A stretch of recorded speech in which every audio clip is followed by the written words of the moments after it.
Okay.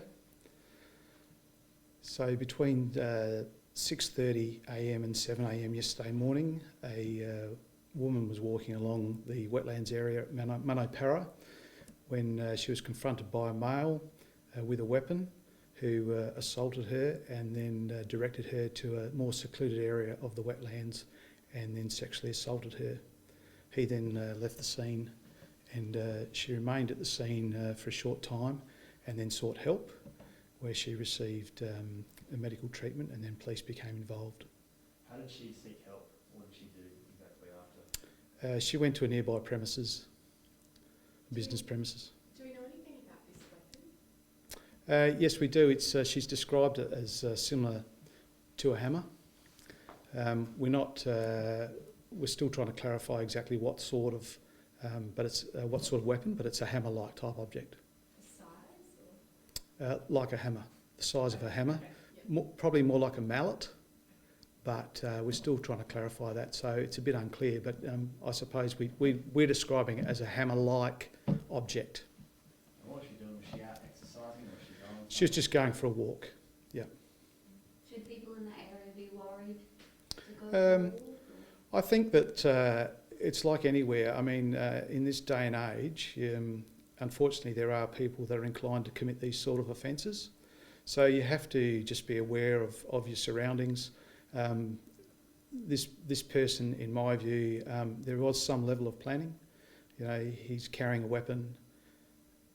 He's picked an area which has some isolation, even though within 100, 200 metres there's business premises across the road. There's a McDonald's 24/7 across the road. So there is likely to be some people around at that time, and because it is a walking track, there's likely to be other people around.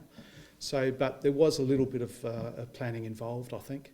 Is there any leads at all as to who the person is? No direct leads. We've got some positive leads to follow up. I guess you'd call them secondary leads, to do with evidence. People that have given us certain descriptions and things, but nothing that's going to give us direct links to a person per se at the moment. And what about CCTV? The shops are reasonably close then? Yeah, we're checking all that. We're still going through some of those. She walked a particular way before getting to that point, so we're checking. There's a lot of. She walked a significant way, a couple of kilometres, I think, before getting to that point. So we're checking houses as well along the route. So there's quite a lot to check. And what's the age of the victim? I wouldn't like to say at this stage. Can you say 20s or 30s or round about? I'd just say young. And police were searching the wetlands yesterday. Yes. When it happened. Anything? Did they find anything? Nothing as yet. That was a search which was aimed at finding something that may have been reasonably obvious. We didn't find anything reasonably obvious, so we're going to have to do a more thorough search. So we're planning that in the coming days. We're going to do a more thorough search, so there'll be more activity in the wetlands area. Will that be, can you tell us when that'll be? I think it's likely to be Monday. We're aiming for Monday.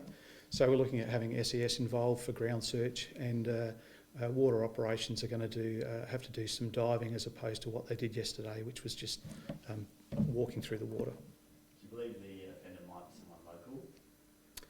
Oh, look, it's possible the offender could be anyone, really. I wouldn't like to say whether they're local or not. Did you know what direction the man ran? No. Ran after? No. And you mentioned an accent as well in the press release. Yes. What accent is that? So, well, we don't really know. I mean, this information's come from the victim. So she's described this person as actually having spoken a language during the incident. We don't know what sort of language, but the words that she did understand in English, she said he had an accent.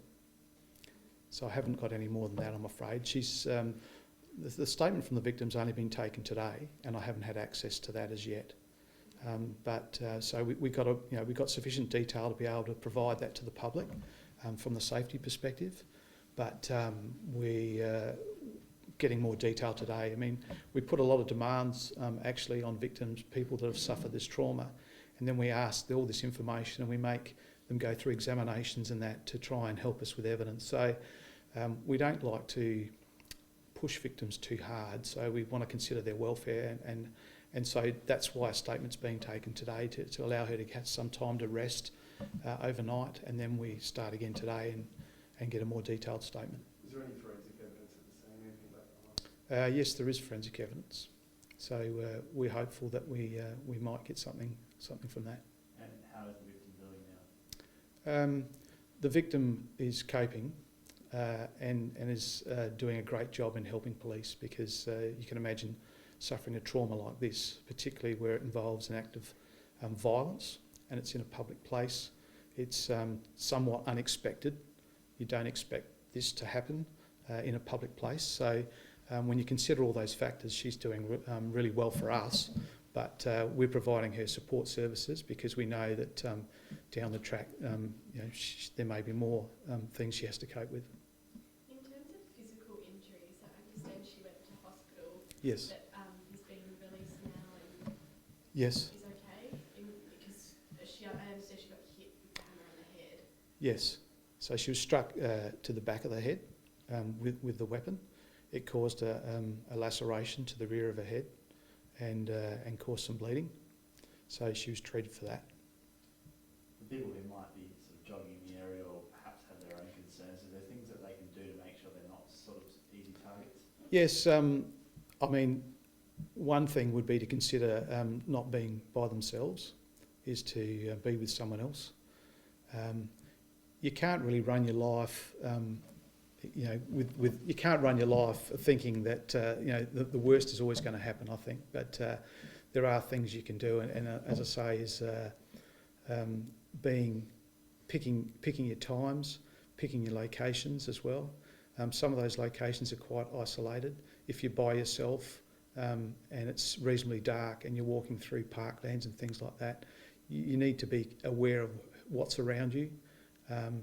If you're people who wear earphones or headphones, for example, may not be aware of their surroundings because they're not listening to things that are happening. If a person's running up behind them, they not be able to hear that sort of thing. So it's just being aware of what's around you would help significantly. Was she wearing headphones at the time? I believe she was wearing earphones, yes. Didn't hear him going? No. And when you say it was a secluded area, is that there's a spot there today that's still taped off? Is that the area in the bushes there off? Yeah, that's the area. I mean, the path itself, you may not describe that as necessarily secluded, but that's where the initial contact was made, and then he's directed her to a more secluded area in the bushes.